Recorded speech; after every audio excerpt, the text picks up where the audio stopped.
पहिल्या दिवसापासून सरकारची भूमिका स्पष्ट आहे.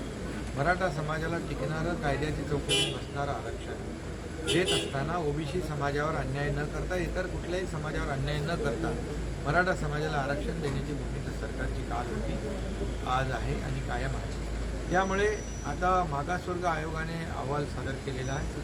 हा अहवाल कॅबिनेटमध्ये सादर केला जाईल, त्यावर चर्चा होईल आणि 20 तारखेला त्यासाठी आपण विशेष अधिवेशन बोलवलेलं आहे आणि त्या अधिवेशनामध्ये चर्चा होईल. मराठा समाज, मला विश्वास आहे, कारण जी मागासवर्ग आयोग जो आहे त्यांनी अतिशय मेहनतीने फार अगदी मायक्रो लेवलला जाऊन त्यांना जे टर्म्स ऑफ रेफरन्स दिले होते त्याप्रमाणे जवळपास 4 लाख लोक दर दिवशी डे नाईट काम करत होते आणि अतिशय मोठ्या प्रमाणावर सर्वेक्षणाचं काम झालेलं आहे आणि आम्हाला विश्वास आहे की जे मराठा समाजाला आरक्षण देण्याची भूमिका सरकारची आहे त्याच्यामध्ये यश येईल अशा प्रकारचा विशेषतः जे कुणबी दाखल्याचा विषय हा वेगळा आहे.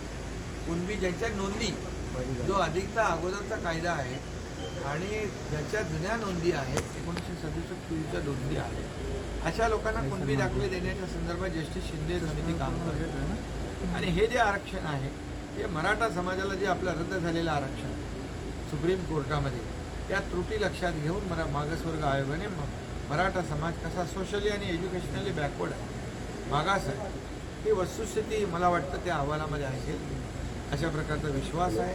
अहवाल वाचल्यानंतर सगळं डिटेलमध्ये आपल्याला बोलता येईल. आता याच्यामध्ये मी जरांगेंना पण आवाहन केलेलं आहे की सरकार जेव्हा सकारात्मक असतं त्यावेळेस आंदोलनकर्त्यांनी देखील सरकारला सहकार्य करण्याची आवश्यकता आहे आणि म्हणून मी सकाळी त्यांना आवाहन केलं आहे की सरकार पूर्ण पॉझिटिव्ह आहे, पॉझिटिव्ह निर्णय घेत आहे, पॉझिटिव्ह भूमिका आहे. त्यामुळे आंदोलन मागे घेऊन सरकारला सहकार्य करावं आणि शेवटी सरकार हे त्यास आपल्या सगळ्यांचं आहे. त्यामुळे सरकारची भूमिका सर्वसामान्य माणसाला न्याय देण्याची आहे आणि ती भूमिका अधिक आहे.